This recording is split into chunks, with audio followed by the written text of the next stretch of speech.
वपू म्हणतात त्याप्रमाणे प्रत्येकाचं एक वेगळं महाभारत आहे। स्वतःच्या जन्मासोबतच जो तो त्याचा स्वतःचा ग्रंथ घेऊन येतच असतो। पण प्रत्येकाला कृष्ण भेटेलच असं नाही ना। या जगण्याच्या कुरुक्षेत्रावर अनेक पामर आहेत जे स्वतःच्या उद्धारासाठी कृष्णाची वाट पाहत आहेत। तो येईल आणि त्यांचं आयुष्य बदलून टाकेल। पण कृष्णाला वेळ कुठं आहे?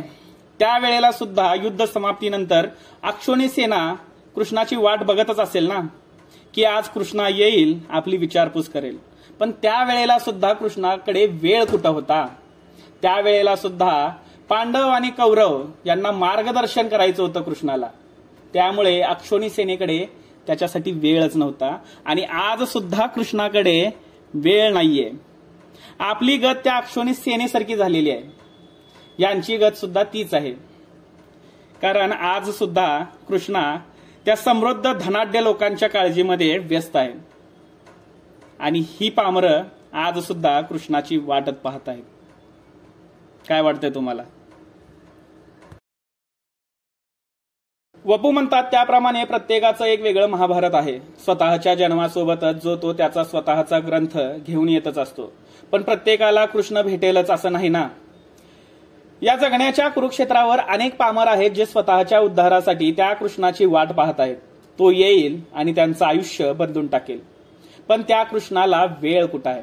त्यावेळेला सुद्धा युद्ध समाप्तीनंतर अक्षोणी सेना कृष्णाची आशेने वाट पाहतच असेल ना, की आज कृष्णा येईल आणि किमान विचारपूस करेल त्यांची।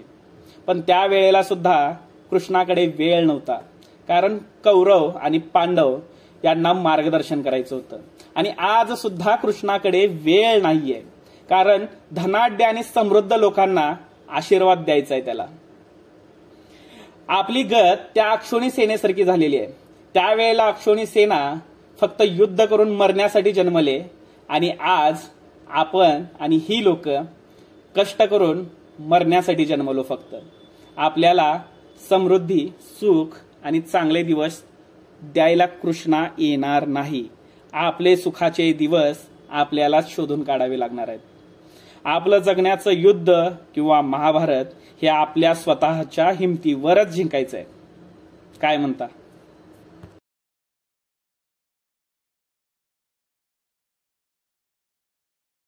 वपू म्हणतात त्याप्रमाणे प्रत्येकाचं एक वेगळं महाभारत आहे। स्वतःच्या जन्मासोबतच जो तो त्याचा स्वतःचा ग्रंथ घेऊन येतच असतो। पण प्रत्येकाला कृष्ण भेटेलच असं नाही ना। या जगण्याच्या कुरुक्षेत्रावर अनेक पामर आहेत जे स्वतःच्या उद्धारासाठी त्या कृष्णाची वाट पाहत आहेत। तो येईल आणि त्यांचं आयुष्य बदलून टाकेल। पण कृष्णाकडे वेळ कुठं आहे? त्यावेळेला सुद्धा युद्ध समाप्तीनंतर अक्षोणी सेना कृष्णाची आशेनं वाट पाहतच असेल ना, की आज कृष्णा येईल त्यांची विचारपूस करेल। पण त्यावेळेला सुद्धा कृष्णाकडे वेळ नव्हता, कारण पांडव आणि कौरव यांना मार्गदर्शन करायचं होतं। आणि आज सुद्धा कृष्णाकडे वेळ नाही, कारण धनाढ्य आणि समृद्ध लोकांना आशीर्वाद द्यायचा आहे।